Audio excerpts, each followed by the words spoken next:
ام المومنین حضرت عائشہ صدیقہ رضی اللہ عنہ کی حضور اکرم صلی اللہ علیہ وسلم کے نکاح سے پہلے کسی اور سے بھی منگنی ہوئی تھی۔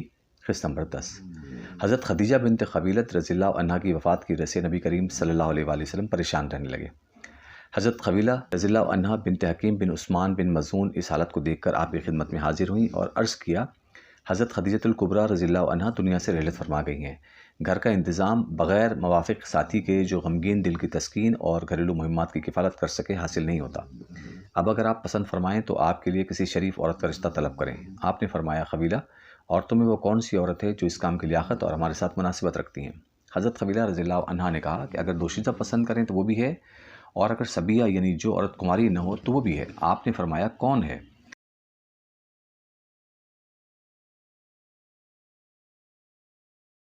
یہ کالم نور حسین افضل صاحب کی کتاب قلم کی قسم سے ماخوذ ہے۔ مزید ویڈیوز کے لیے ہمارے چینل نور حسین افضل آفیشیل کو سبسکرائب کر کے بیل آئیکن کو پریس کر دیں تاکہ ہماری نئی آنے والی ویڈیوز کی نوٹیفیکیشن آپ کو بر وقت مل سکے۔ ویڈیو کو لائک کریں اور دوستوں کے ساتھ شیئر کریں تاکہ وہ بھی اس سے مستفید ہو سکیں۔ حضرت خویلہ رضی اللہ عنہ نے کہا، دوشیزہ عائشہ آپ کے دوست حضرت ابوبکر صدیق رضی اللہ عنہ کی بیٹی اور صبیہ سودا بنت زمع رضی اللہ عنہ جو آپ پر ایمان لا چکی ہیں۔ حضور نبی کریم صلی اللہ علیہ وسلم نے فرمایا، دونوں کا رشتہ میرے لیے مانگ لیں۔ حضرت خویلہ رضی اللہ عنہ پہلے حضرت ابوبکر صدیق رضی اللہ عنہ کے گھر آئیں اور نبی کریم صلی اللہ علیہ وسلم کی طرف سے عائشہ کی خواستگاری کی۔ حضرت ابوبکر صدیق رضی اللہ عنہ کو شبہ ہوا کہ میں نے نبی کریم صلی اللہ علیہ وسلم سے عقد اخوت باندھا ہے، کیا بھائی کی لڑکی کی بھائی سے شادی کی جا سکتی ہے؟ حضرت خویلہ رضی اللہ عنہ نبی کریم صلی اللہ علیہ وسلم کی خدمت میں آئی اور مسئلہ پوچھا۔ آپ صلی اللہ علیہ وسلم نے فرمایا، واپس جا کر انہیں کہو کہ میرے اور آپ کے درمیان میں اخوت اسلامی ہے، نسبی اور رضائی نہیں، جو تمہاری بیٹی کی حرمت کا موجب ہو۔ حضرت خویلہ رضی اللہ عنہ نے حضرت ابوبکر صدیق رضی اللہ عنہ کے پاس آ کر اطلاع دی اور انہیں مطمئن کیا۔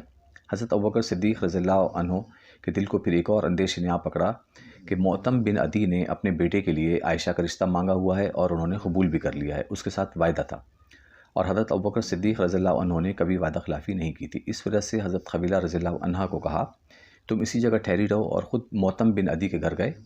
معتم بن عدی کی بیوی نے جب حضرت ابوبکر صدیق رضی اللہ عنہ کو دور سے دیکھا تو کہا، اے ابوبکر، کیا تم اس بات کی امید رکھتے ہو کہ ہمارے لڑکے کو ہمارے دین سے پھیر دو گے اور اسے مسلمان کر لو گے؟ یہ نہیں ہو سکتا۔ حضرت ابوبکر صدیق رضی اللہ عنہ نے معتم بن عدی سے پوچھا، کیا تمہاری بھی یہی رائے ہے؟ اس نے کہا، ہاں۔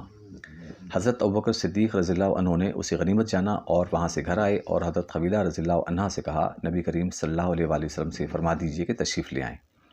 حضرت خویلہ رضی اللہ عنہ آئیں اور حضرت ابوبکر صدیق رضی اللہ عنہ کی طرف سے نبی کریم صلی اللہ علیہ وسلم کو بلایا۔ آپ تشریف لے آئے اور حضرت عائشہ صدیقہ رضی اللہ عنہ سے نکاح کیا۔ اس وقت حضرت عائشہ صدیقہ رضی اللہ عنہ کی عمر مبارک 6 سال تھی۔ بعثت کے 10ویں سال ماہ شوال میں نبی کریم صلی اللہ علیہ وسلم اور حضرت عائشہ صدیقہ رضی اللہ عنہ کا عقد نکاح منعقد ہوا تھا، اور آپ کی رخصتی سنہ ہجری کے پہلے سال ہوئی۔ رخصتی کے وقت حضرت عائشہ صدیقہ رضی اللہ عنہ کی عمر 9 سال تھی۔ بعثت نبوی صلی اللہ علیہ وسلم کے 10ویں سال ماہ شوال میں نبی کریم صلی اللہ علیہ وسلم اور حضرت عائشہ صدیقہ رضی اللہ عنہ کا عقد نکاح منعقد ہوا تھا۔ حوالہ جات: مسند احمد، صفحہ نمبر 211، جلد نمبر 6، اور معارج النبوہ فی المدارج الفتویٰ، مصنف ملا معین واعظ الہروی، مترجمین علامہ اقبال احمد فاروقی، حکیم اصغر احمد فاروقی، جلد دوم، صفحہ نمبر 341 اور 342۔ ہماری یہ ویڈیو آپ کو کیسی لگی ہمیں کمنٹ سیکشن میں ضرور آگاہ کریں۔ شکریہ۔